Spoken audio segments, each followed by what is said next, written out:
on unless you get your blood pressure tested. And if you're getting older, it might be a good idea to have a blood pressure cuff around just to assess this. There's two types of hypertension. You have primary and you have secondary.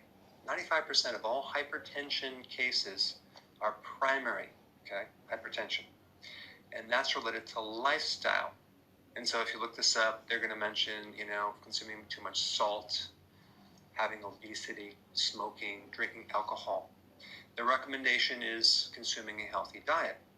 I love it. But if you dig further into what they recommend as a healthy diet, that's where you get the problem, because they're recommending fruits, vegetables, whole grains. You have to stick the whole grains in there. Less than 30% of your calories being fat. And of course, they recommend avoiding the saturated fats, of course. And then they recommend less than 10% simple sugars. So they're allowing up to 10% of all your calories being simple sugars. Wow, amazing. What does that come out to in teaspoons? 12 teaspoons a day. Okay, that's 50 grams of sugar. That's what they're allowing. Okay, that's considered part of a healthy diet. Now, before I say anything else, I want to give a disclaimer. I'm not recommending you coming off your medication without the help of your doctor, okay? Just giving you data to think with.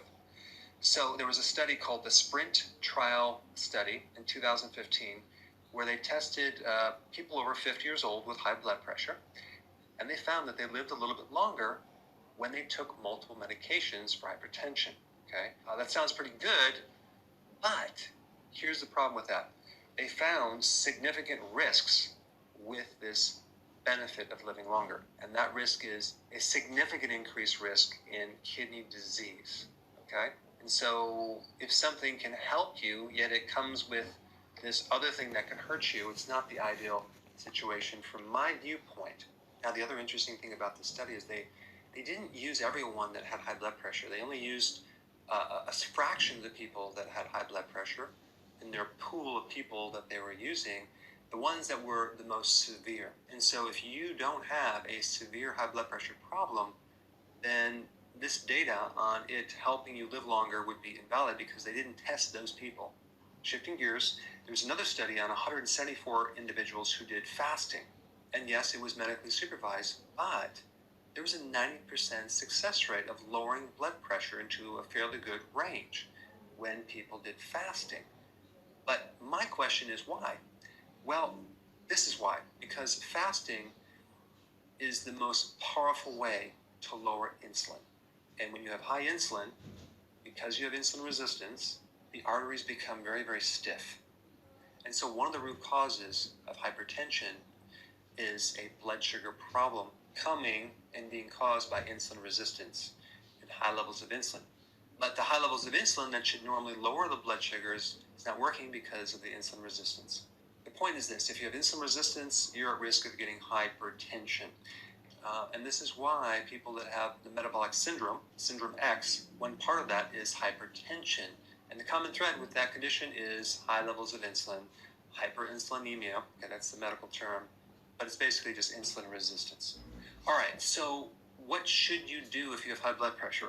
Start fasting immediately. Start doing intermittent fasting. That right there might just totally handle it. And then you can get with your doctor and work together to wean off your medication. All right, number 2, add vitamin D. Vitamin D is a very powerful natural remedy for high blood pressure. Next point is potassium. Start taking more potassium. If you're low in potassium, your arteries can get very stiff. So potassium makes the arteries very, very soft and flexible. I put a link down below with other benefits from potassium. All right, add vitamin K2.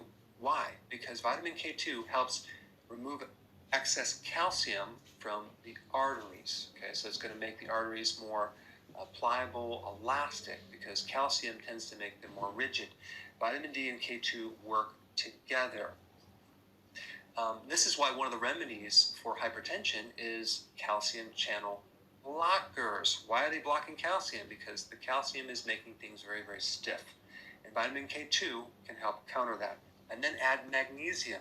Ideally, you should get your magnesium and potassium from leafy greens, large amounts of salad, but you can also add magnesium to your diet.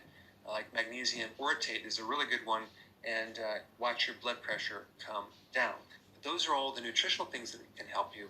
But if you add fasting and a low-carb diet, which will also help insulin resistance, I think that would be a really good plan to avoid high blood pressure. And I just want to mention this point. When doing research on this topic, it's just amazing how much data that is put out there on the front page of Google. In fact, it's not just on the first page on Google.